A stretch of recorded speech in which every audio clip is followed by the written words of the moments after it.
Може да не повярвате, но днес срещнах братовчет си. 2 пъти, на различни места, в град, в който той не живее и в град, в който той не е бил. Но това не е всичко.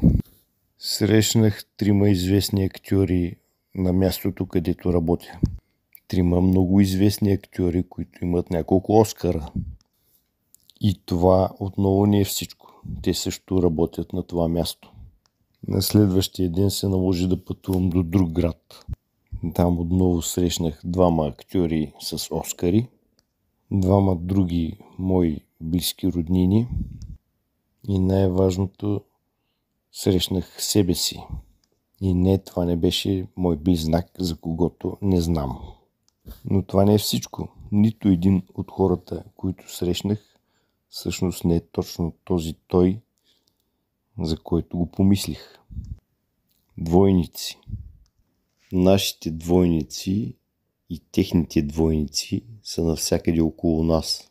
Въпросът е дали всеки има очи да ги види и възприятие да разбере тази съществена прилика. Да не забравяме, че някои от нашите двойници всъщност са по-възрастни от нас. Да, знам, че казах нещо подобно в предходно видео. Това е краткото продължение. Просто исках да ви обърна внимание колко е близко всичкото нас и пред очите ни. В интернет е пълно с архивни кадри от преди 200-300 години. Кадри от градове, кадри на войници, които изглеждат напълно еднакви.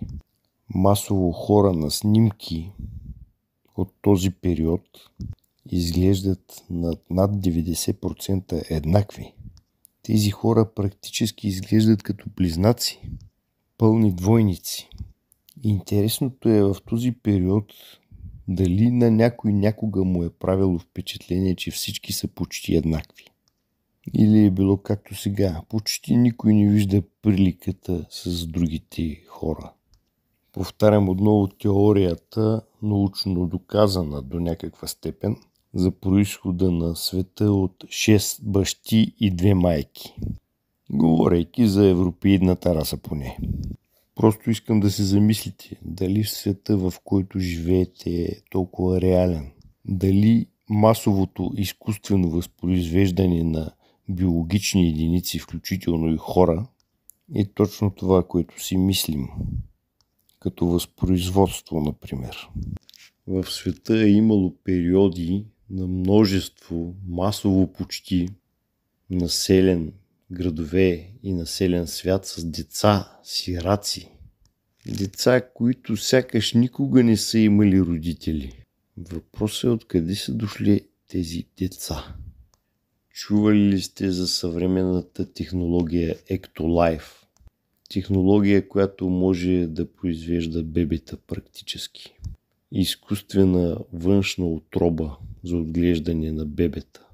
Напълно автоматизирана система, в която се поставя оплодена яйцеклетка и след 9 месеца имаме готово родено бебе. Родено, разбира се, в кавички. Възможно ли е тази система да е съществувала и преди 300 години? Възможно ли е това да е една забравена технология, както множество други такива?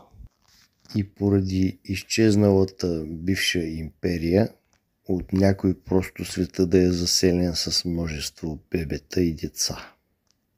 Това ще обясни много защо има масово двойници. Огледайте се и помислите сами.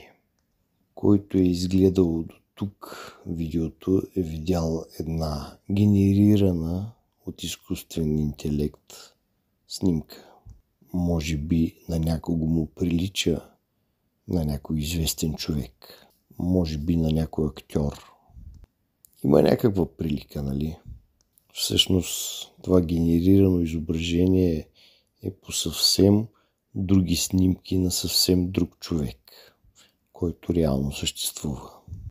И по никакъв начин няма намеса в изкуствения интелект, нито с наставления, нито с снимки на този известен актьор, на който ви прилича тази снимка. Желая ви успех в мисленето.